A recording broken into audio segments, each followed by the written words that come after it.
आज पढ़ेंगे जम्मू कश्मीर का भारत में विलय। ठीक है, जम्मू कश्मीर का भारत में किस स्थिति में विलय हुआ है ये चीज जानेंगे। आप सब साथ बने रहिए।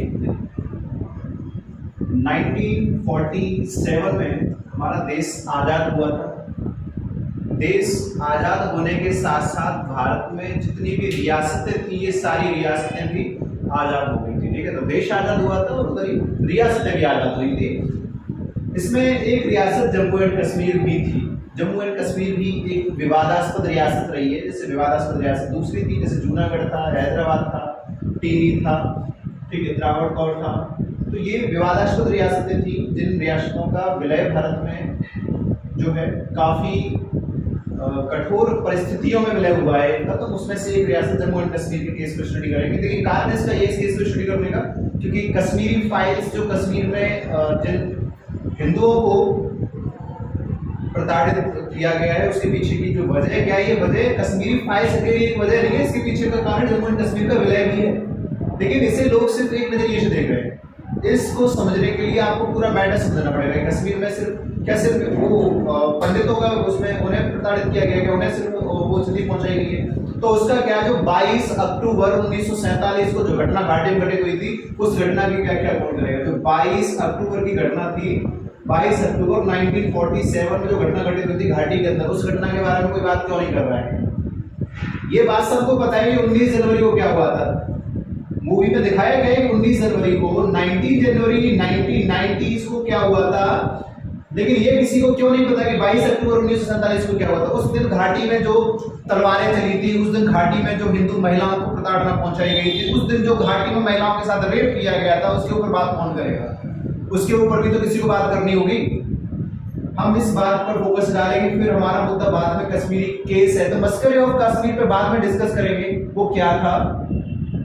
उसमें भी जो गिरजा गंजू थी, सरला भट्ट थी, उनकी कहानी क्या है, इसे बीच में क्यों लाया गया है, इनको ही हाईलाइट क्यों किया जा रहा है। हालांकि इस पर आज राजनीति हो रही है, तो राजनीति से पहले ये जो मुद्दे हैं ये केस है, मैंने स्टडी करना बड़ा जरूरी है। इनके बारे में जब तक आपको कठोरता से ना पता हो, डीपली ना पता हो, तब तक आप इस पर बहस करें तो वो गलत बात है। आपको पहले सब कुछ पता होना चाहिए, पहले पूरी जानकारी इकट्ठा करें, उसके बाद ही आप इसके बारे में आगे बढ़े। तो हम पहले बात करेंगे 22 अक्टूबर 1947 की घटना आगे कैसे घटित होती है, इसके बारे में बात कर रहे हैं। 22 अक्टूबर की घटना थी ये 22 अक्टूबर का दिन था जिस दिन पाकिस्तान से कबायली सैनिक भारत में प्रवेश करते हैं। पाकिस्तानी राजनेता के इशारे पर ये सैनिक पाकिस्तान से कश्मीर में पहुंचे थे।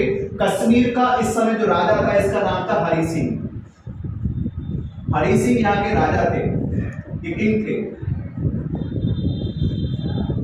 देश आजाद हुआ, जैसे सबके साथ था वैसे कश्मीर के साथ भी सरदार वल्लभ भाई पटेल ने, क्योंकि वो उस समय कश्मीरी जो मंत्रालय था, यानी कि इसको बोलते हैं रियासत मंत्रालय के प्रमुख थे पटेल साहब। तो पटेल साहब ने जैसे सबसे कहा था वैसे इनसे भी कहा था कि आप भी देश में मिल जाए, भारत में मिल जाए। लेकिन हरि सिंह जो थे ये अभी अपने आप को, यानी कि 1947 में देश जैसे आजाद हुआ था, ये अपने आप को आजाद रखने का सपना सजा रहे थे। ये भारत में मिलने को तैयार नहीं थे। लेकिन समस्या स्टार्ट करी किसने,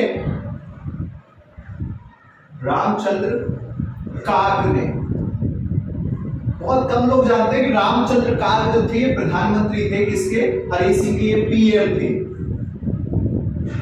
ये इनके पीएम थे। लेकिन समस्या यहां से भी नहीं थी, समस्या थी इनकी वाइफ, इनकी पत्नी, जो कि एक ब्रिटिश थी। ये ब्रिटिश थी और ब्रिटिश ने ये कभी नहीं चाहा, ब्रिटिश कभी चाहते ही नहीं थे कि कश्मीर भारत के हिस्से में आए।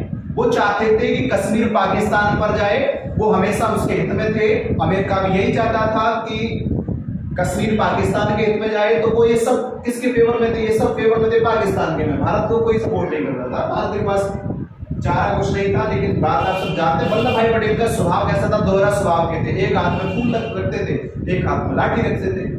जो फूल से बांध गया उसे प्यार से गले लगा लेते थे, जो फूल से नहीं मानता था उसके लिए लाठी तैयार थी। तो ये दो चीजें थी पटेल साहब के बारे में। पटेल साहब का सहयोग भारत देश को बनाने में बहुत ज्यादा सहयोग रहा है, ठीक है जी।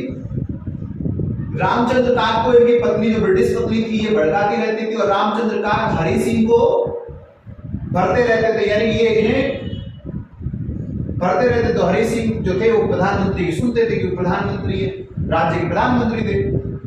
लेकिन समस्या स्टार्ट हो गई 22 अक्टूबर को। ये 22 अक्टूबर का दिन था जिस दिन पाकिस्तान से कबायली सैनिक जैसी घाटी में प्रवेश किए। ठीक है, ये इन्होंने प्रवेश करने के बाद में इन्होंने भारतीय लोगों को रूल्ड किया, उन्हें मारा, उन्हें उनसे घाटी छोड़कर जाने को कहा। जो घटना 19 जनवरी 1990 में कश्मीर में हुई है, जिसके ऊपर कश्मीरी फाइल्स बनी है, वही सेम तरीके से चीजें उस दिन भी हुई थी।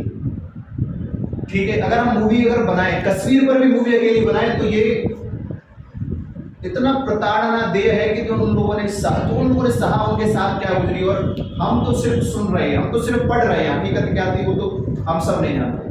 पुस्तकों में, गूगल पे, विकिपीडिया पे सिर्फ उतनी नॉलेज है जितना कुछ लोग जुटा पाए, पूरी जानकारी वहां पर भी नहीं है। तो हम कुछ जानकारी के बारे में आगे बढ़ते हैं। 22 अक्टूबर को उन्होंने कश्मीर पर कब्जा करना शुरू किया। कश्मीर में इस समय 2,22,236 स्क्वायर किलोमीटर का कुछ एरिया आता था। ये क्षेत्र था जम्मू एंड कश्मीर का, 2,22,236 इसी के समथिंग था कुछ। ठीक है, तो ये एरिया इतना इसके अप्रोक्स था।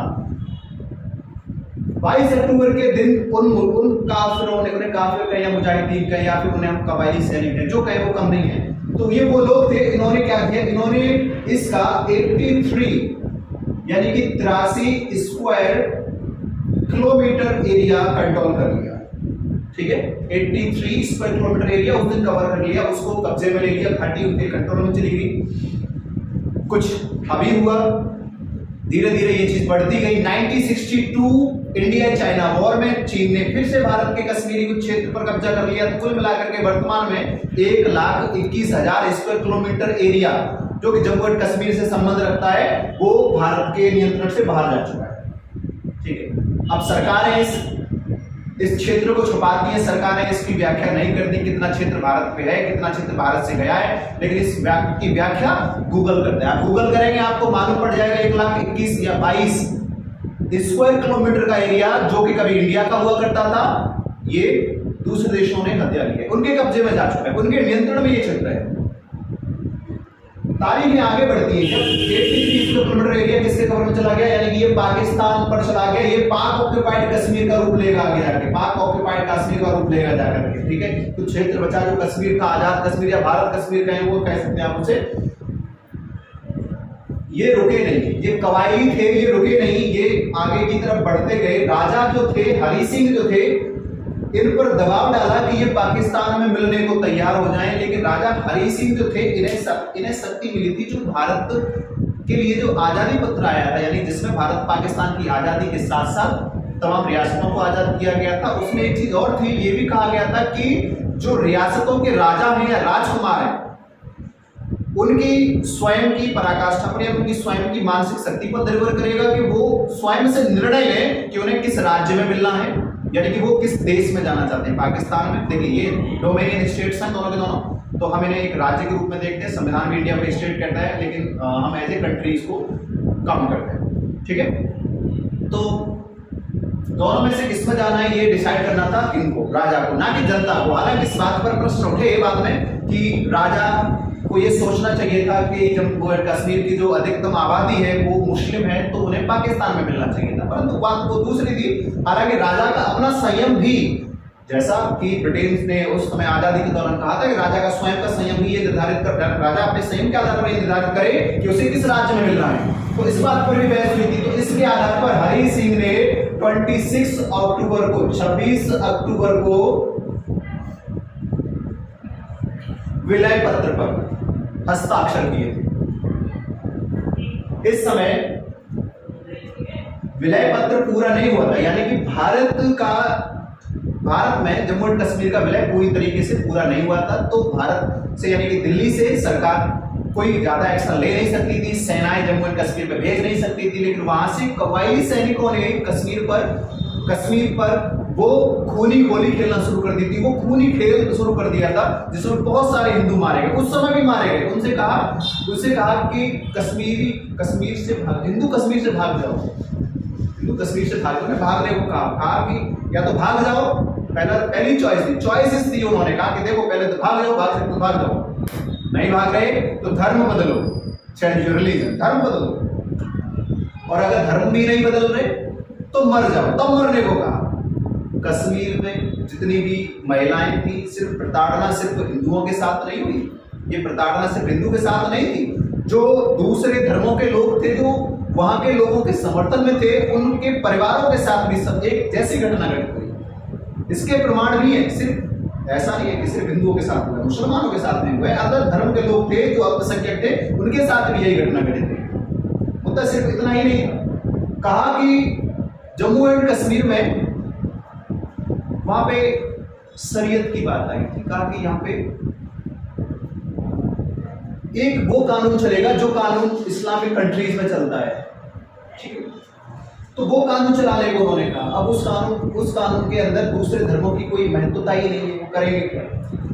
26 अक्टूबर को जब राजा हरि सिंह ने विलय पत्र पर हस्ताक्षर किए, विलय पत्र पूरा नहीं हुआ था, विलय पत्र पूरा नहीं हुआ, तो विलय पत्र हुआ पूरा कब, 27 अक्टूबर को विलय पत्र पूरा हुआ था दिल्ली में, जब लॉर्ड माउंटबेटन के द्वारा इस पर हस्ताक्षर कर दिए गए थे।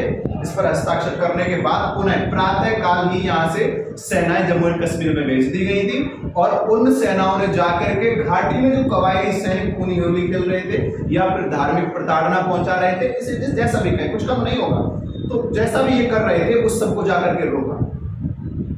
देखिए जम्मू एंड कश्मीर में जब जब भी ये धार्मिक हिंसा हुई है, धार्मिक हिंसा, शारीरिक हिंसा, मानसिक हिंसा, शारीरिक प्रताड़ना, जितनी भी चीजें हुई हैं, इसको ज्यादातर रोकने में जो सामने आई है वो है देश की सेना। सेना ने सबसे पहला कदम उठाया है। ना उस समय वहां के राजनेता सामने आए, ना ही वहां के जो स्वयंसेवी संघ थे उन संघों ने कोई, जिन्हें हम समाज सेवी संघ कहेंगे, समाज सेवी संघ जो समाज को कहते हैं, हम समाज सेवी संघ, वो जो जम्मू एंड कश्मीर के थे वो बीच में नहीं आए, उन्होंने किसी की कोई नहीं सुनी। यहां तक कि केंद्र सरकार ने 1990 में केंद्र सरकार चुप्पी साध करके बैठी रही, और कश्मीर के अंदर कुल मिलाकर के लगभग 4000 कश्मीर में पंडितों को मारा गया। इन कश्मीरी पंडितों में 1989 से 1990 तक 300 कश्मीरी पंडितों को मारा गया।